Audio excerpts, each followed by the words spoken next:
आज काफ़ी अच्छी न्यूज़ आई है।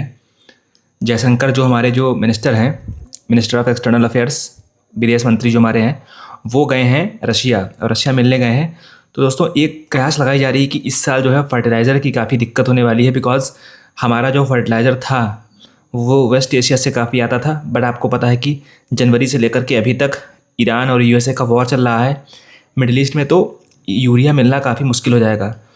तो यही बात है कि फर्टिलाइज़र जो है किसान आपको पता है कि बहुत इंपॉर्टेंट हमारे देश के लिए है और लार्ज पॉपुलेशन भी किसानों की है। तो उसको देखते मद्देनज़र रखते हुए यूरिया की शॉर्टेज ना हो, फर्टिलाइज़र की शॉर्टेज ना हो, ये इंश्योर किया गया है। तो रशिया ने बात कही भी है कि हम जो है एग्रीकल्चर सेक्टर में आपकी काफ़ी हेल्प करेंगे।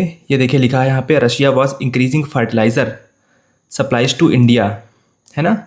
ये काफ़ी इंपॉर्टेंट दिया गया है। और एक बात और भी है कि जो हमारा जो ऑयल का जो इंपोर्ट है रशिया से, वो अभी तक जितना हमने एक्सपोर्ट किया है 2022 इंपोर्ट किया है 2022 से, वो 2026 अगस्त में हाईएस्ट, आप कह लो कि जो अभी न्यूज़ आई है 2000 अगस्त में सबसे हाईएस्ट तो हमने अब इंपोर्ट किया है। तो यूएसए मतलब अपने सर खुजा रहा होगा कि मैं क्या, मतलब ये इंडिया तो मान नहीं रहा हमसे, है ना। इंडिया तो मतलब उसको कुछ धमकी का असर होता ही नहीं है। और यूएसए ने, जैसा आपको पता है कि 100% टैरिफ की धमकी दी थी, तो आई थिंक हमने उसको इग्नोर कर दिया है और हमने कहा है कि भाड़ में जाओ तुम। और अब हम रशिया से हाईएस्ट, आप कह लो कि क्वांटिटी में जो है ऑयल परचेज़ कर रहे हैं। तो एक ये बात है। और भी ट्रेड को लेकर के बात हुई कि $100 बिलियन का ट्रेड हो जाएगा।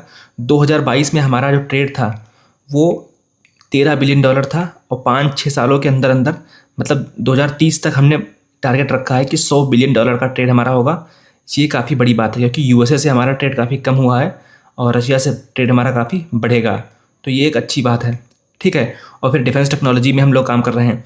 और फिर आपको पता है कि इलेक्ट्रिसिटी, जैसा कि भारत में डेटा सेंटर बन रहे हैं बहुत जगह, नोएडा वगैरह में, तो उसके लिए भी हमको इलेक्ट्रिसिटी ज़रूरत होगी। इसके लिए क्या होगा, क्लीन एनर्जी हमारे लिए इंपॉर्टेंट है। तो उसमें क्या है, जैसा कि आपको पता है 2070 तक हमको नेट न्यूट्रल बनना है एनर्जी जो है नॉन फॉसिल फ्यूल में। नॉन फॉसिल फ्यूल जितना हम एक्सट्रैक्ट करेंगे उतना हमको करना पड़ेगा, मतलब उतना हमको जो है कार्बन डाइऑक्साइड जो है खींचनी पड़ेगी।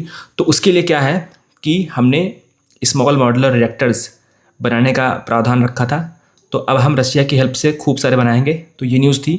Thank you guys.